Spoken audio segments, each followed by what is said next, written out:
Madam Deputy Speaker, and it's a real pleasure to follow my right honourable friend, the member for North Somerset, who,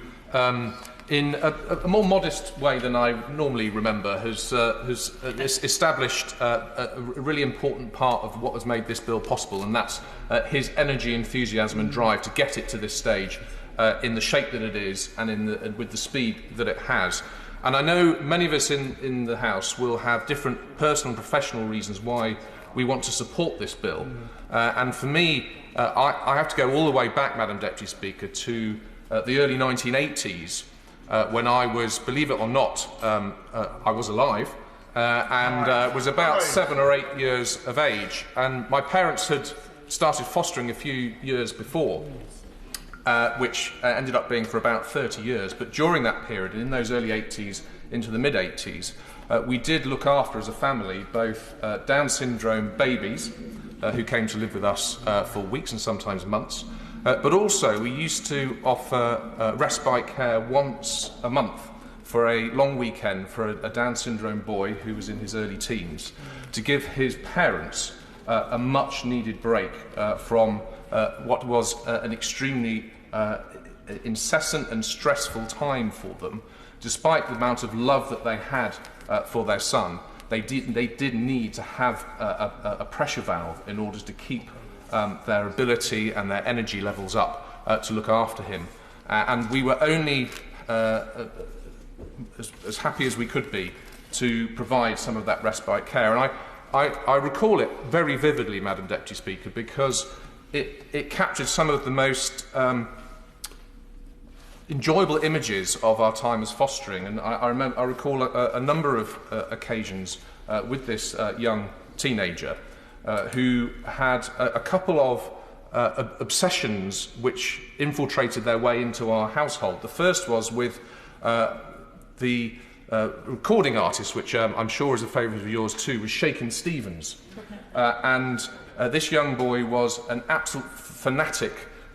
follower of Shakin' Stevens, and whenever he came round to join us for one of those weekends, the first thing he would do was put on our Shakin' Stevens tape, and we'd all dance together in the kitchen with real abandon. And I just remember it was an extremely happy time.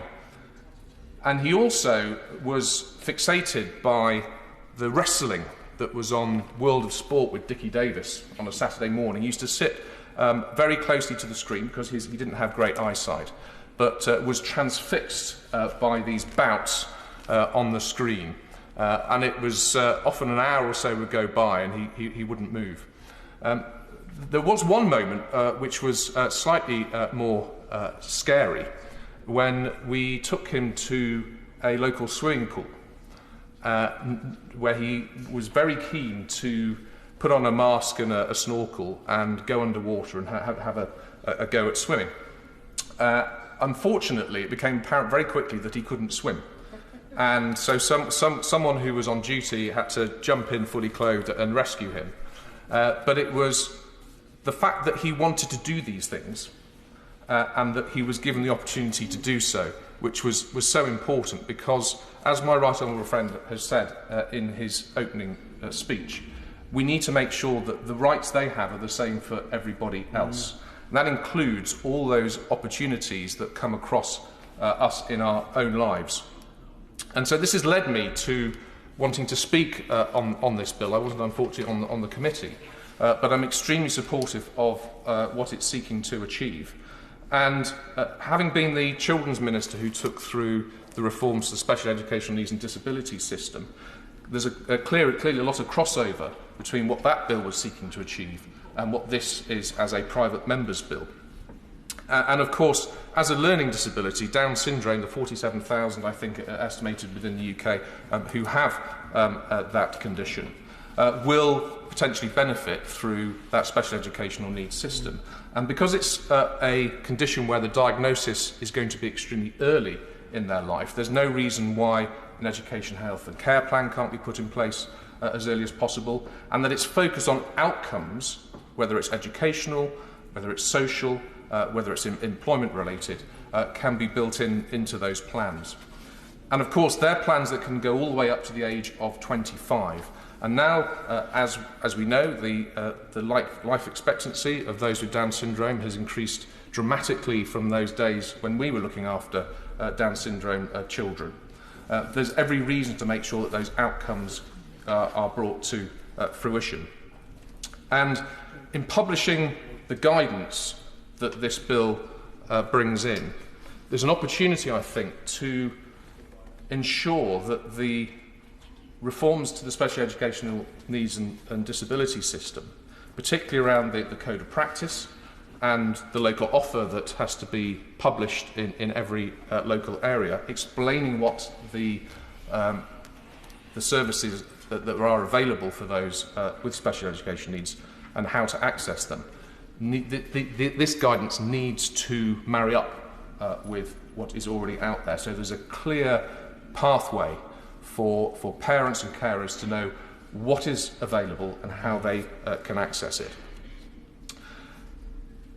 Because we know that the level of support that those with Down syndrome that they will need throughout their lives will vary considerably. It's important to remember these are people, they're individuals, they will all have different individual needs, although there are certain services that they're more likely to need than others, whether that's speech and language therapy, physiotherapy, optician or hearing specialists. And that therefore this is an opportunity to pull all together those different routes to access those key services. But I also think it's vital that in doing that these children, young people and then adults with Down syndrome have a sense of their own agency, and that they feel that these are things that are not being done to them but are being done with them, so that they have a stake in their own future. And I take as an example where, with the increased life expectancy of those with Down syndrome and some outliving their own parents, they are having to be cared for by other means. And there are recent instances where they've ended up in an elderly care setting, one which isn't necessarily as appropriate for them as it could be, and maybe stymie the possibility of them reaching out to a more individual lifestyle and having support within the community. So I think this does present an opportunity to make sure that the guidance reflects the fact that they need to be very much part of what they need for their future, and that the services that then are built around them reflect that and ensure that the outcomes that they know that they're capable of are reached. And although we do have the Equality Act 2010 and the reasonable adjustments that go with them, that needs, through this bill, more focus and definition for those with Down syndrome, for all the reasons that the Down Syndrome Association themselves have set out so well with the case studies that they've illustrated, and the difference that will make. And in doing all of this, and I accept the point about what about other conditions, but I think it does provide a blueprint for how other conditions can be provided with the guidance, the support and the wraparound services for each individual person, irrespective of their condition. So we need to use this as a way of demonstrating our commitment not just to those with Down syndrome, but also all of those living with a learning disability, who we know we can do better for with the services that already exist and by bringing them together more effectively, but also how, with medicine improving and with our understanding of conditions improving, we can make sure that the services and how we build them in the future really reflect the need of all those who are going to require them. But I'm hugely supportive of this bill